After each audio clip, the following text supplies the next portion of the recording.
pembacaan Alkitab yang diambil dari surat Rasul Paulus kepada jemaat Galatia.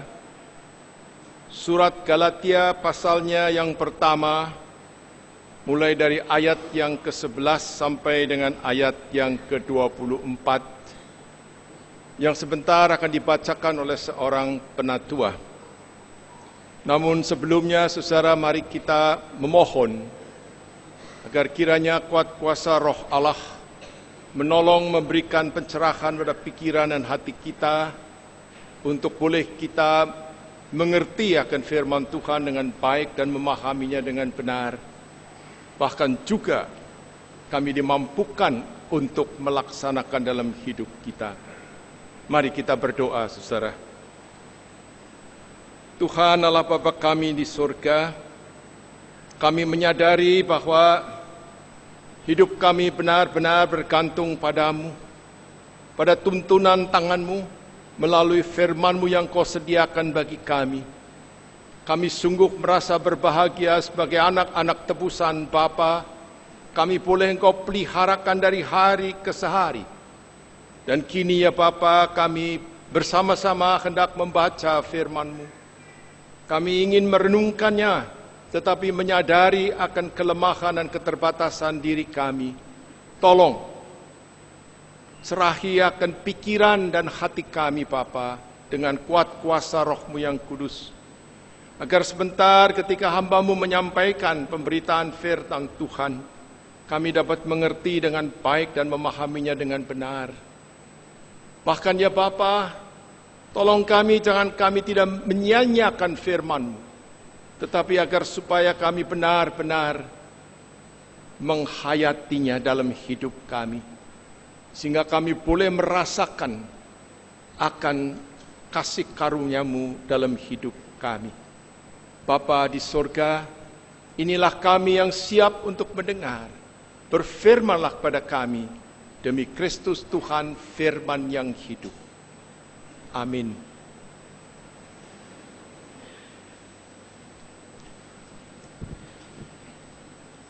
Bagaimana Paulus menjadi rasul? Sebab aku menegaskan kepadamu, saudara-saudaraku, bahwa Injil yang kuberitakan itu bukanlah Injil manusia, karena aku bukan menerimanya dari manusia, dan bukan manusia yang mengajarkannya kepadaku, tetapi aku menerimanya oleh pernyataan Yesus Kristus. Sebab kamu telah mendengar tentang hidupku dahulu dalam agama Yahudi. Tanpa batas aku menganiaya jemaat Allah dan berusaha membinasakannya. Dan di dalam agama Yahudi, aku jauh lebih maju dari banyak teman yang sebaya dengan aku di antara bangsaku, sebagai orang yang sangat rajin memelihara adat istiadat nenek moyangku. Tetapi waktu Ia yang telah memilih aku sejak kandungan ibuku dan memanggil aku oleh kasih karunia-Nya, berkenan menyatakan anaknya di dalam aku, supaya aku memberitakan Dia di antara bangsa-bangsa bukan Yahudi, maka sesaat pun aku tidak minta pertimbangan kepada manusia. Juga aku tidak pergi ke Yerusalem mendapatkan mereka yang telah menjadi rasul sebelum aku. Tetapi aku berangkat ke tanah Arab dan dari situ kembali lagi ke Damsyik.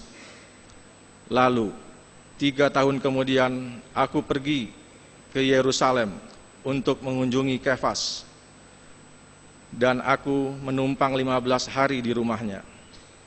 Tetapi aku tidak melihat seorang pun dari rasul-rasul yang lain, kecuali Yakobus, saudara Tuhan Yesus.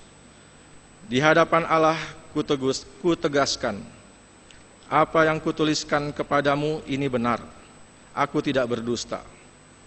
Kemudian aku pergi ke daerah-daerah Syria dan Kilikia. Tetapi rupaku tetap tidak dikenal oleh jemaat-jemaat Kristus di Yudea. Mereka hanya mendengar bahwa Ia yang dahulu menganiaya mereka sekarang memberitakan iman yang pernah hendak dibinasakannya, dan mereka memuliakan Allah karena aku. Demikianlah saudara pembacaan Alkitab kita, dan berbahagialah orang yang mendengar firman Tuhan serta memeliharanya. Haleluya.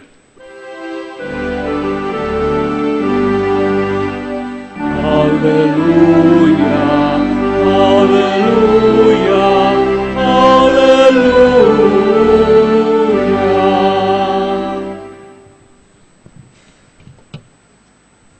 Saudara-saudara sekalian yang dikasihi Tuhan dan yang saya kasihi, di China, saudara, ada kepercayaan bahwa nomor 4 itu membawa sial. Pernah saudara mendengar atau mengetahuinya? Sehingga orang tidak suka rumahnya itu nomor 4 atau 44. Bahkan mungkin ada gedung yang tinggi tidak ada lantai 4. Atau lift lantai 4-nya diganti menjadi nomor 3A. Mengapa, saudara? Karena mereka percaya bahwa angka 4 dalam bahasa China itu si artinya mati. Jadi angka 4 itu membawa sial. Saudara, saya kira kepercayaan semacam demikian dalam adat istiadat kita mungkin juga ada. Dan itu susah dirubah, saudara. Karena apa? Karena didasarkan pada suatu kepercayaan. Nah, saudara, kita tahu bahwa Rasul Paulus sebelumnya bernama Saulus. Betul ya, saudara? Dia adalah seorang Farisi. Seorang yang sangat taat akan hukum-hukum Taurat. Bahkan membela hukum Taurat itu luar biasa.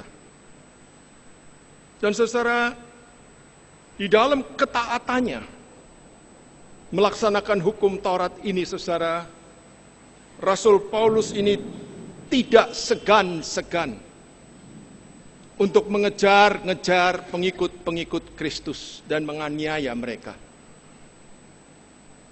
Karena dia membenci, memusuhi, dan menolak Yesus Kristus. Coba kita lihat apa yang telah dia perbuat semasa dia masih bernama Saulus itu. Dalam Kisah Para Rasul pasal yang ke-8, saudara. Ayatnya yang ketiga. Tetapi Saulus berusaha membinasakan jemaat itu, dan ia memasuki rumah demi rumah dan menyeret laki-laki dan perempuan keluar dan menyerahkan mereka untuk dimasukkan ke dalam penjara. Bayangkan, saudara, dia melakukan itu karena dia percaya bahwa pengikut-pengikut Kristus itu adalah menentang hukum Taurat. Dan dalam ayat yang keempat dari pasal 22 Kisah Para Rasul dikatakan, dan aku, Rasul Saulus, aku telah menganiaya pengikut-pengikut jalan Tuhan sampai mereka mati. Laki-laki dan perempuan kutangkap dan kuserahkan ke dalam penjara. Saudara-saudara sekalian, kalau kita melihat kekejian perbuatan Saulus ini, saudara, sebetulnya kita dapat katakan dialah seorang teroris. Ya, Saulus adalah seorang teroris. Karena dia lakukan itu berdasarkan suatu keyakinan, kepercayaan dia bahwa yang ia lakukan itu adalah benar. Bahkan mungkin dianggapnya memuliakan Allah.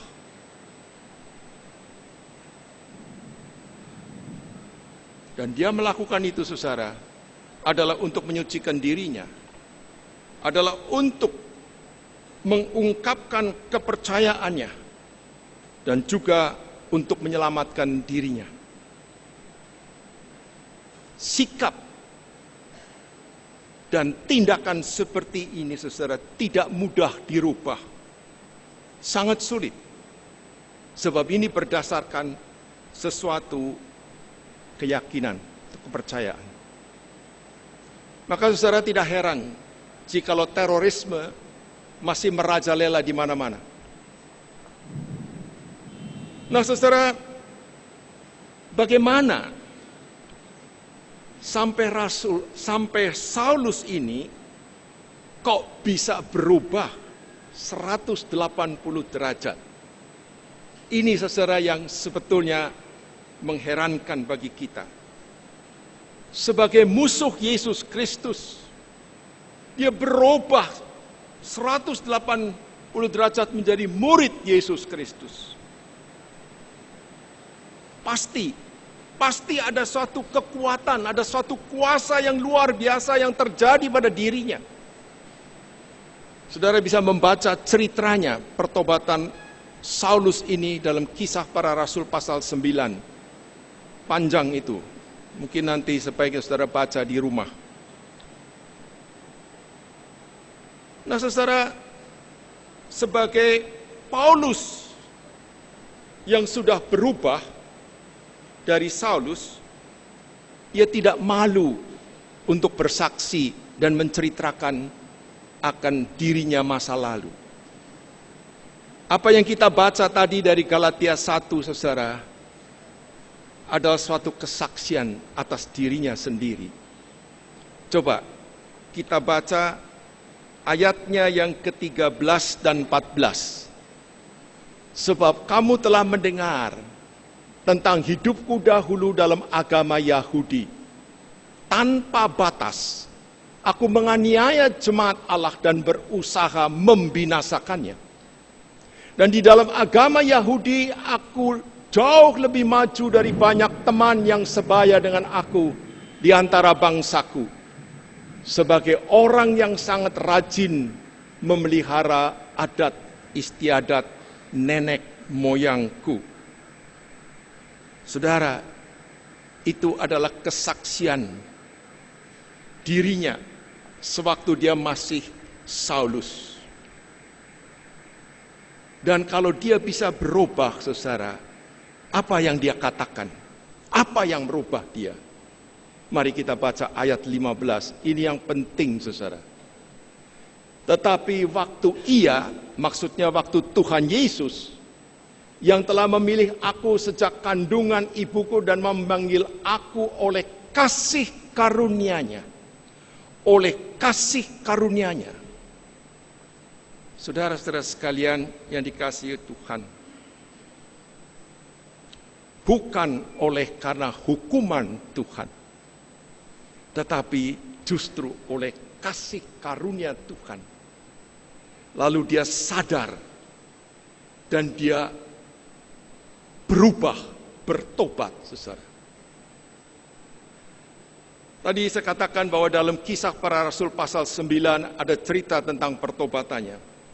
Mari saudara, saya akan angkat 5 hal dari cerita itu untuk kita pahami. Yang pertama, saudara, dalam perjalanan Saulus dari Yerusalem menuju kota Damsyik, mengejar-ngejar orang Kristen. Di tengah jalan mendadak dia disinari oleh cahaya yang memancar dari langit luar biasa. Itu yang pertama, saudara. Sekonyong-konyong. Lalu dari cahaya itu ada suara yang menegur dia dengan lemah lembut.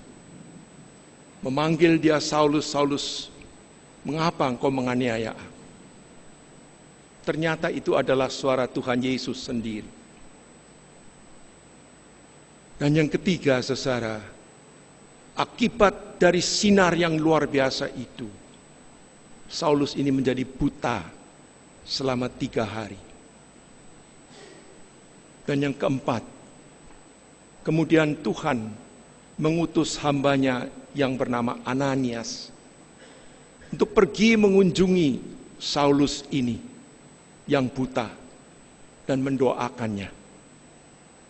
Dan setelah didoakan, celiklah mata Saulus. Dan yang kelima, apa yang terjadi, saudara? Saulus minta dibaptis dan dia menjadi Paulus. Inilah awal, saudara, dari kehidupan barunya. Dia berubah dari Saulus menjadi Paulus karena kasih karunia Tuhan, bukan karena hukuman Tuhan, bukan karena perbuatan manusia, bukan karena kekuatan Saulus.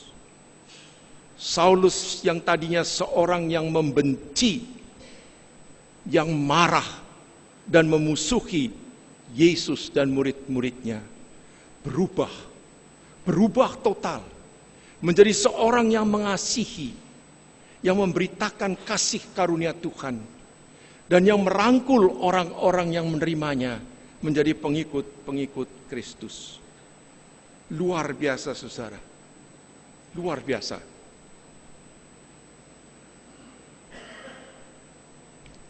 Jikalau dulu sebagai Saulus, sebagai orang Farisi, saudara, Saulus ini mengacu pada hukum Taurat. Dia berusaha untuk menyucikan dirinya, untuk membenarkan dirinya dan untuk menyelamatkan dirinya. Ia tidak segan-segan melakukan perbuatan-perbuatan yang melawan Yesus Kristus dan murid-muridnya. Dan ia anggap itu memuliakan Allah.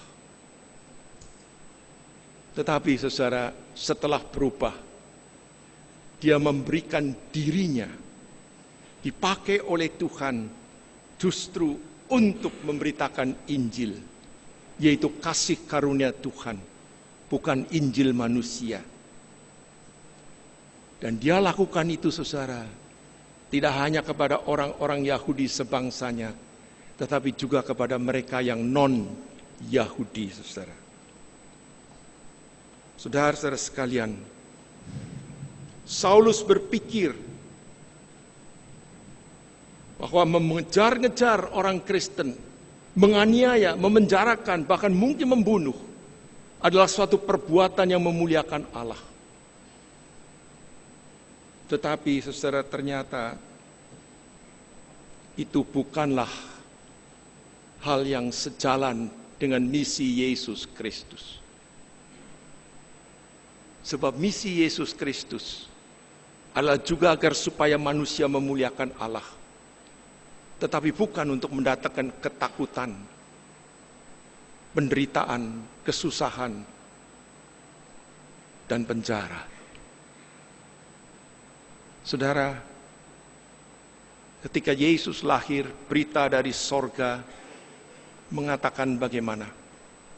Dalam Injil Lukas pasalnya yang kedua, ayat 14 dikatakan, kemuliaan bagi Allah di tempat yang maha tinggi, dan damai sejahtera di bumi di antara manusia yang berkenan kepadanya. Ada dua hal yang sangat penting, saudara, dengan misi kedatangan Yesus Kristus. Yang pertama ialah agar manusia kembali memuliakan Allah, bukan memuliakan dirinya, bukan memuliakan patung, bukan memuliakan berhala, tetapi memuliakan Allah yang hidup, yang maha kuasa, yang benar. Dan yang kedua, saudara, mendatangkan damai sejahtera, mendatangkan kehidupan damai sejahtera di antara umat manusia. Saulus berpikir dengan perbuatannya itu dia telah memuliakan Allah. Tetapi dia tidak mendatangkan damai sejahtera, tetapi malah mendatangkan ketakutan, kesusahan, dan penderitaan, saudara. Itu bukan misi Yesus Kristus. Saudara-saudara sekalian yang dikasihi oleh Tuhan, pertanyaan bagi kita,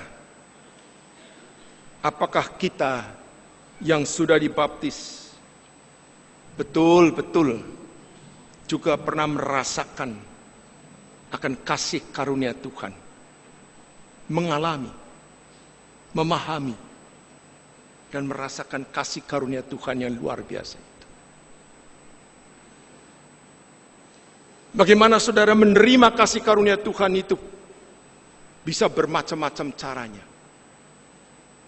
Apa yang terjadi dengan Saulus adalah seperti yang diceritakan dalam Kisah Rasul 9. Tetapi apa yang terjadi dengan saudara-saudara dan saya, caranya bisa macam-macam.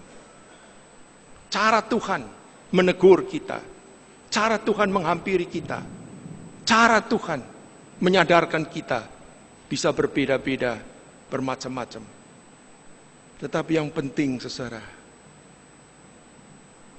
adakah saudara betul-betul merasakan, menerima, mengalami akan kasih karunia Tuhan itu yang luar biasa, yang tidak bisa diberikan oleh manusia siapapun kecuali oleh Tuhan.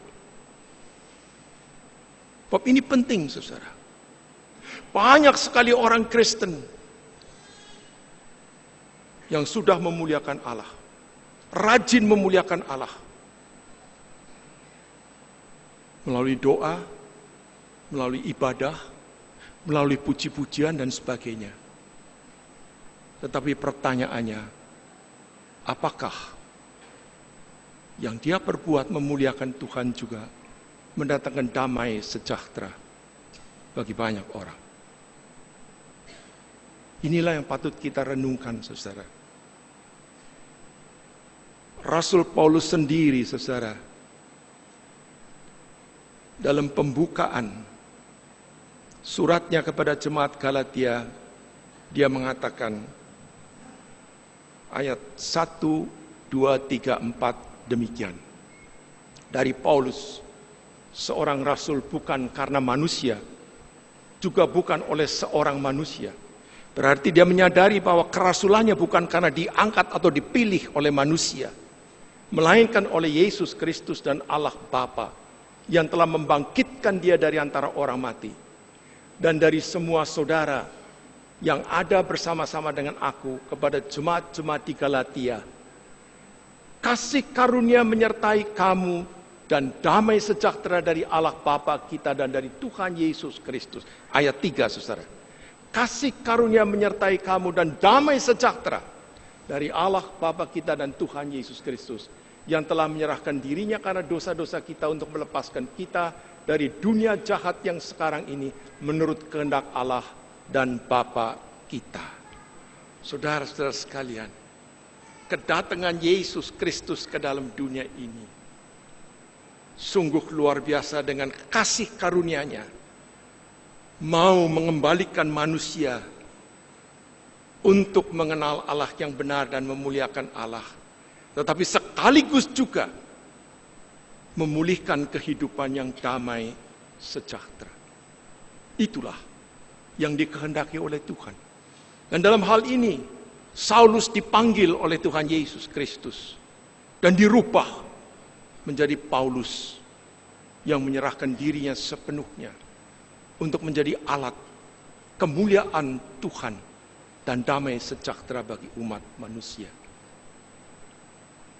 Saudara sekalian, kita semua yang telah dibaptis juga telah dipilih oleh Tuhan menjadi hamba Tuhan. Tetapi ingat, kita juga dipanggil, saudara. Kita semua juga dipanggil untuk hidup memuliakan Tuhan dan mengupayakan damai sejahtera di tengah-tengah kehidupan kita. Damai sejahtera di dalam rumah tangga. Damai sejahtera di antara sanak saudara. Damai sejahtera di jemaat. Damai sejahtera di masyarakat. Dan seterusnya. Semoga kasih karunia Tuhan benar-benar kita hayati dan membuahkan buah yang memuliakan Tuhan dan mendatangkan kehidupan damai sejahtera. Amin.